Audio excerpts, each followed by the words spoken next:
Synergy.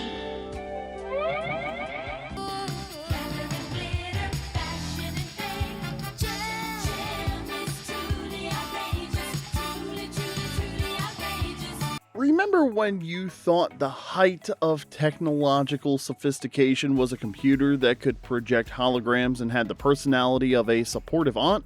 Yeah, you can thank the queen of 80s glam rock chaos, Gem, for that. Today, we're deep diving into one of the most ambitious cartoons of the 1980s. A show where corporate espionage and love triangles met music videos, all wrapped in enough neon to power a small city.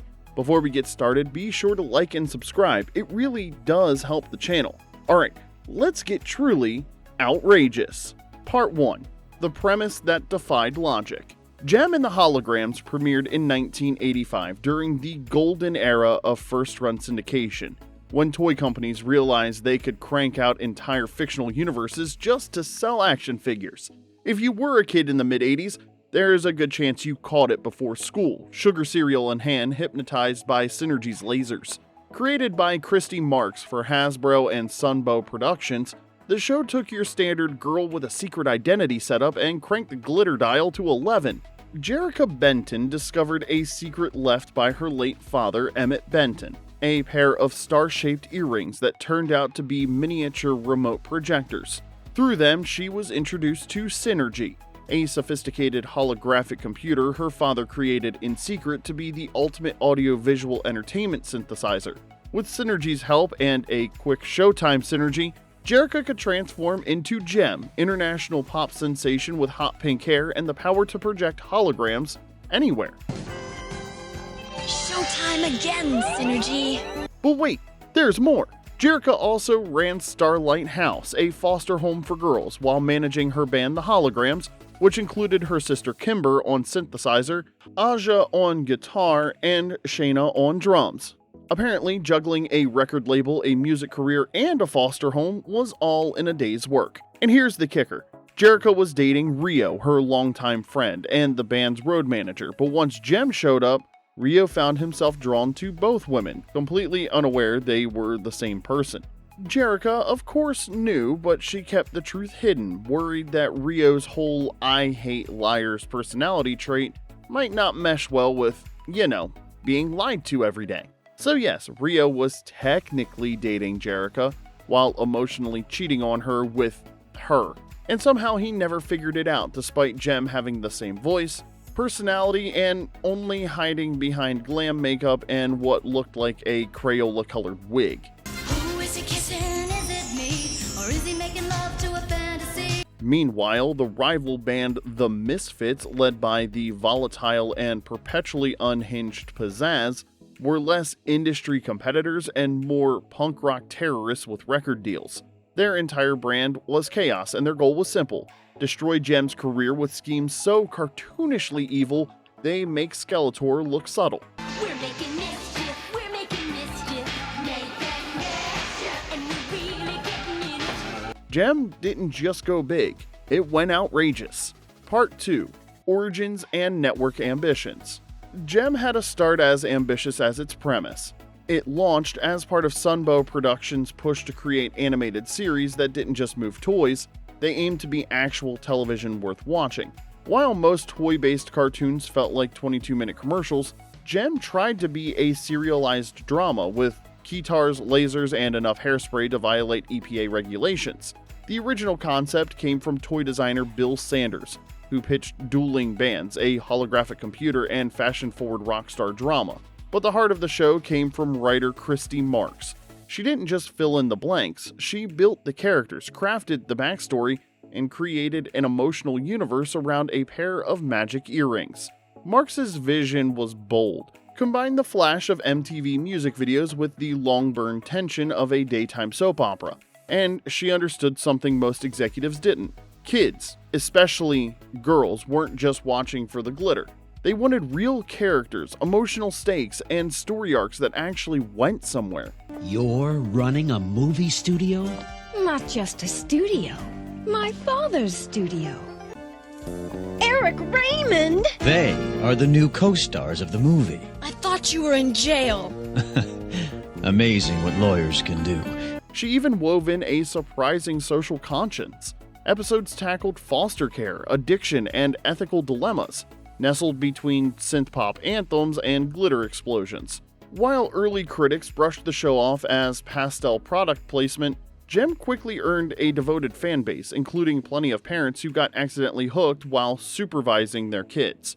The storylines went well beyond cartoon fluff, diving into corporate sabotage, secret identities, and romantic chaos that made Rio's love triangle seem downright Shakespearean. I know you're the real talent, not Gem, but she gets all the publicity while you write the songs. See you at the Music Awards when we win. I wouldn't bet on it, Eric. The show's success led to a 3-season, 65-episode run, enough to give characters actual development while still fitting into a syndication-friendly format. Because in the pre-internet era, you took your morning cartoons where you could get them, usually with a side of burnt toast and a full-bodied neon tracksuit. Part 3. The Cast, Famous Voices and Musical Mysteries. The voice cast of Gem featured some serious talent, balancing glam rock fantasy with actual emotional depth. Samantha Newark voiced Jerrica and Gem with just the right mix of vulnerability and confidence. Not easy when your character's main superpower was holographic cosplay, but here's the twist. Newark only handled the speaking voice. Gem's singing came from Britta Phillips, who later joined the indie band Luna.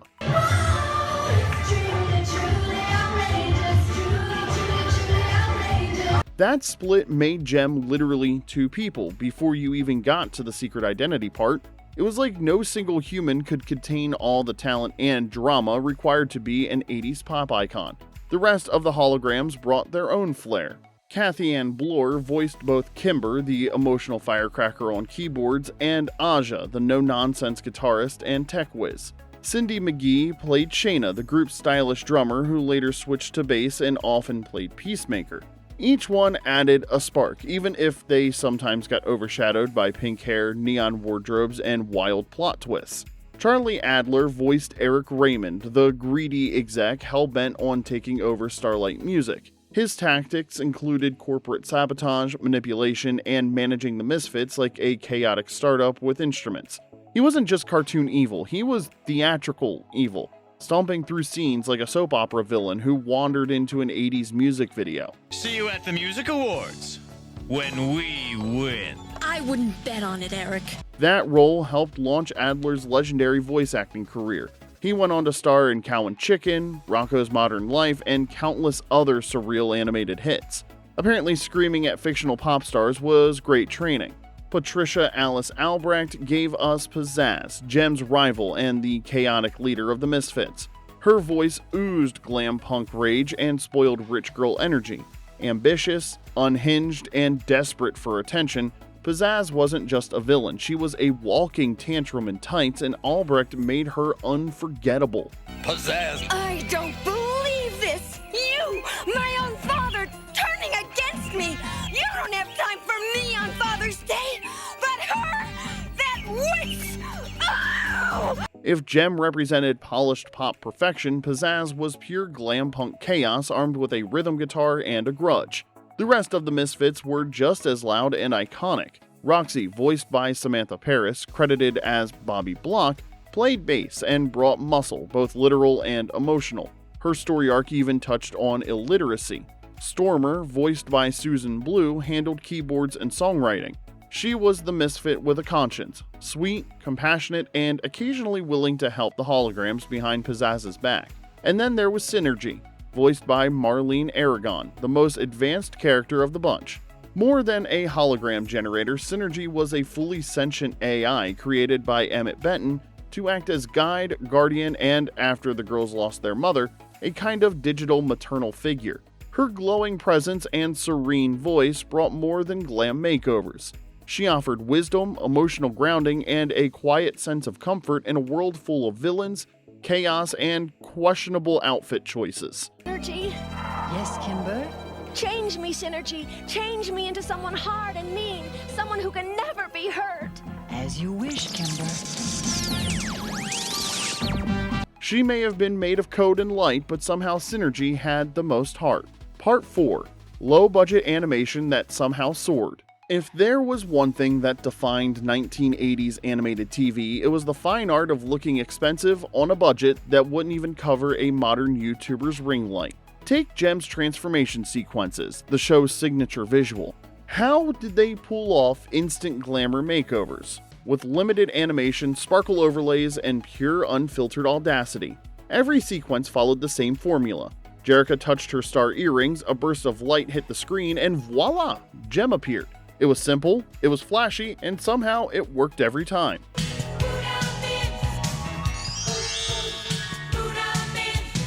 The music videos were where the animators really flexed, on a shoestring budget. Each episode featured multiple original songs with animated sequences that bounced between grounded emotional moments and psychedelic neon chaos.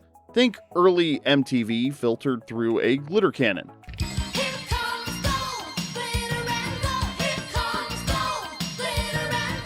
And then there were Synergy's holograms, swirls of light, color, and floating geometry that somehow convinced everyone they were seeing elaborate disguises, dramatic costume changes, or full-blown set transformations. It was like Instagram filters powered by alien tech in 1985. I knew Eric Raymond was behind this, and he won't waste a minute getting to Synergy. And neither will we. Show's over, Synergy.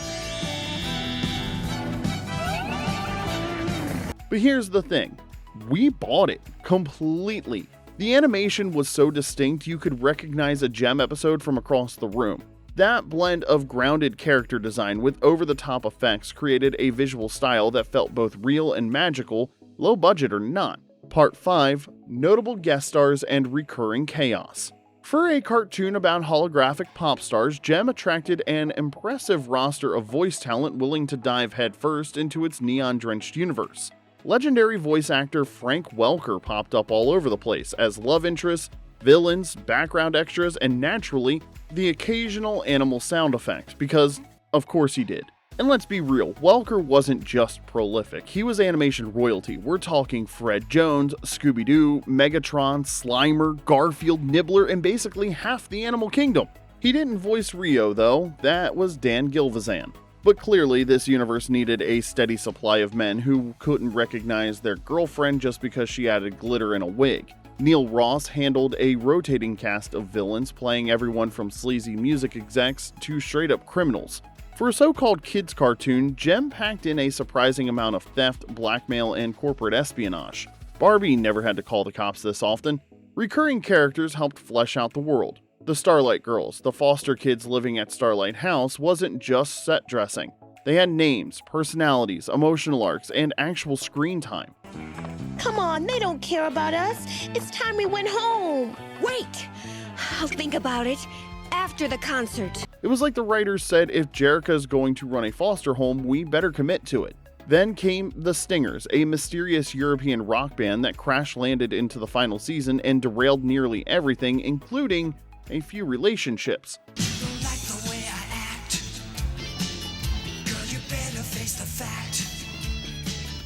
Led by the impossibly blonde Riot, the Stingers brought musical tension, romantic chaos, and a love quadrangle so messy it could have short-circuited Synergy.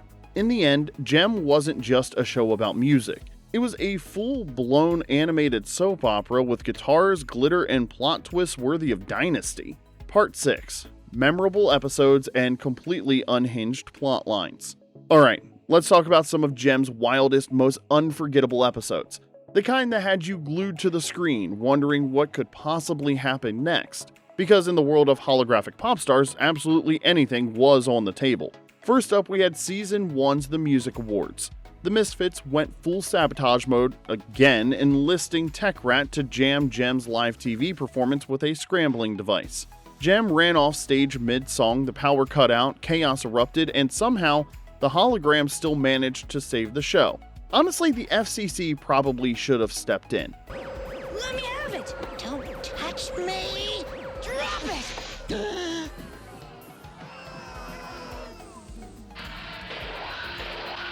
All right, we're back in business.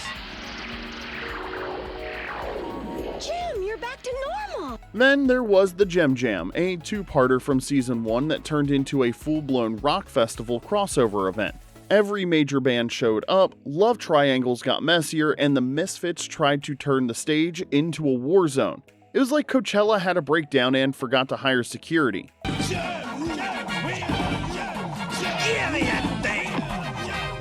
You sure have some creepy friends, Jam. They're no friends of mine. And you can't skip Season 2's Glitter and Gold. It's centered on a Battle of the Bands contest with a gold album and a flashy new roadster as the prize. Naturally, Eric Raymond and the Misfits pulled another dirty trick to derail Jem and the Holograms because, of course, they did. I'm here to offer you a recording contract with Misfits Music. But first, I need a job done tonight. These weren't just cartoon antics. They were full-on soap opera arcs wrapped in neon and set to synth pop. Every episode felt like a cliffhanger, and somehow the stakes were always absurdly high, even when the plot involved laser projectors and stolen stage lighting. Part 7. The music that defined a generation. Now that we've relived the chaos, let's talk about what really made Jem unforgettable. The music. Because nothing said character development like a pop song that doubled as a plot device. The series featured over 180 original songs across its 65-episode run, with most episodes including 2 to 3 full music videos. The Holograms songs leaned into inspirational pop with lyrics about friendship, chasing dreams, and believing in yourself. Basically, it was the musical equivalent of a guidance counselor with fabulous hair. Some standout tracks? Well, let's talk about She's Got the Power.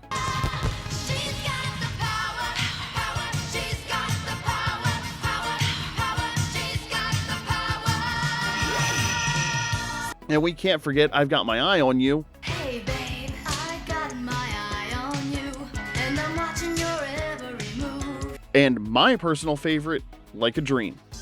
Follow the sound of my voice, I'll give you reason to rejoice.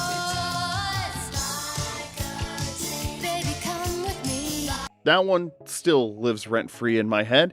But here's the thing, as good as Jem and the Holograms were, the Misfits songs hit different. They were aggressive, petty, and wildly catchy, with titles that sounded like therapy red flags. These weren't just villain songs, they were full-blown punk pop bangers about jealousy, revenge, and winning at any cost. Remember Out of My Way? Out of my way, keep out of my way, out of my way, I ain't playing around. Or how about Taking It All? You got it, no need to be shy. When you faded, paraded, shouting to the skies. We're taking it all, making it a clean sweep. Listen, we could list hits all day, but let's hear from you. Drop your favorites in the comment section below and help us build the ultimate Jem playlist. Oh, and yes, we do remember when the theme song changed. In Season 2, Truly Outrageous was replaced by Jem Girls, much to our chagrin. Me and my friends are Jam girls. Jam is my name. Exciting adventure, fashion, and fame. Once you're a Jam girl, you're never the same. Come on. Why the switch? Well, a few reasons. New characters like Rhea joined the lineup, and eventually rival bands like the Stingers showed up. The original theme gave the Misfits a shout out, but the cast was growing and Hasbro wanted something fresher for their next marketing push. Somebody over there loved Jem Girls so much that it became the official Season 2 opener. Thankfully, Truly Outrageous still closed every episode, so it never really went away, and honestly, we were fine with that. Part 8. The toy line that couldn't compete. Of course, Jem wasn't just a cartoon, it was a toy commercial with a killer soundtrack, but here's the twist. Hasbro didn't create the show and then spin off dolls. The dolls actually came first, the show was just built to sell them. And Hasbro wasn't just aiming to sell a new figure, they wanted to dethrone the queen herself, Barbie. The Jem dolls were bigger, flashier, and way edgier. And here's a detail you might have forgotten. They stood a full 12 inches tall, making them just tall enough to tower over Barbie. That meant Jem had different proportions, bigger feet, and outfits that didn't fit Barbie's wardrobe. Good luck sharing accessories. But what Jem lacked in compatibility, she made up for in pure rock star energy. Real fabric clothes, neon hair, microphones, keytars. She wasn't trying to be everything, she was just trying to be iconic. Congratulations, Jem and the Holograms!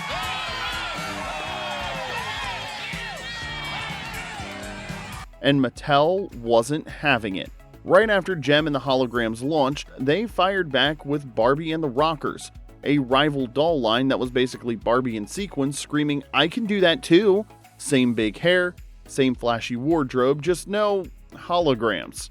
Despite the show's fanbase and critical praise, Jem dolls never hit the sales numbers Hasbro needed. The production costs were high, both for the dolls and the show, and when the revenue didn't match the investment, the toy line was discontinued in 1987. The show wrapped the following year in 1988. Don't worry, we'll come back to visit all of you as soon as we can. Goodbye, everyone! It was one of those cruel ironies of 1980s media. Jem was too thoughtful for the toy aisle and too dependent on it to survive. Part 9, Legacy, Reboot, and the Fandom That Never Left. The show didn't end with a dramatic finale. It ended with a business decision. And just like that, Jem was gone, leaving a generation of fans with unanswered questions like whether Rio would ever develop basic pattern recognition. For years, fans begged for a reboot, so in 2015, Universal teamed up with Hasbro to make it happen. They hired director John M. Chu, a lifelong fan, and dropped cryptic casting calls and teaser content. I would have never guessed that coming here would mean a whole new Jerica. You mean Jem. The whole world wants to know who you are right now. An icon is not one of four, it's one of a kind. Hype was building and expectations were sky high. Then the trailer dropped and fans were confused, then angry, then spiritually wounded. Gone were the glam rock rivalries. Gone was the secret identity drama and synergy. She wasn't a sentient holographic supercomputer. She was a tiny robot with pre-recorded messages. Jerica didn't need lasers or earrings to become Jem, just a viral YouTube video and some mood lighting. Who's got the eye of a tiger? If you a fighter, if you got soul. And the Misfits? Don't even bother. They didn't show up until a post-credits cameo. That was like the Joker walking into a Batman movie just to say, "Hi." Unsurprisingly, longtime fans were furious. The movie bombed hard, earning just $2.3 million on a $5 million budget. Universal pulled it from theaters after only 2 weeks, and not even a hologram could have saved it. But here's the thing. The reboot may have missed the mark, but it didn't erase the magic because Jem fans, they never really left, and you can't cancel something that's already etched into pop culture glitter. Oh, and here's a fun update. Hasbro is releasing a 40th anniversary album in July of 2025. It'll feature 6 re-recorded tracks from the original series sung by Britta Phillips herself, the original singing voice of Jem. So yeah, that's going to be going on my playlist. Part 10, Where Are They Now? After spending all this time with our favorite holographic pop stars, you might be wondering, what happened to the people who brought this neon fever dream to life? Samantha Newark continued voice acting and stayed close to the Jem fanbase. She appeared at conventions and spoke often about how much the show meant to fans, especially those inspired to pursue music, fashion, or creative careers. Britta Phillips, like we said, went on to have a legit music career. She joined the indie band Luna, released solo work, and proved that voicing a cartoon icon could be the launchpad to something very real and very cool. Christy Marks kept writing for TV and video games, including shows like Babylon 5 and several console titles. She said that Jem remained one of her proudest accomplishments, especially because it gave girls complex, capable characters in an era that rarely offered that. When I was a kid and I was reading comic books, I was desperate for strong female role models because there weren't very many. Kathy Ann Bloor, the voice of Kimber and Aja, stepped away from voice acting in the early 90s. Max is here. You mean Jeff? I mean Max Conley. Oh no! While details of her later life remain limited, she passed away from liver failure in 2002. Her performances, fiery, funny, and full of heart, are still celebrated by fans who grew up hearing her voice in every emotional breakdown and guitar solo. Patricia Alice Albrecht, who voiced the one and only Pizzazz, was also a published poet and author. She remained deeply connected to Jem's legacy, engaging with fans and embracing her role in the show's ongoing fandom. She passed away in 2019 at her home in Nashville, Tennessee. Her friend and co-star Samantha Newark announced the news on Instagram, and tributes poured in from across the Jem community. Her take on Pizzazz, unhinged, hilarious, and oddly relatable, cemented her status as a cartoon villain icon. Oh, and Charlie Adler? He became a full-on voice acting legend. After chewing scenery as Eric Raymond, he starred in Rocko's Modern Life, Cow and Chicken, and dozens of other animated hits. But I'm not a man. I'm a dragon.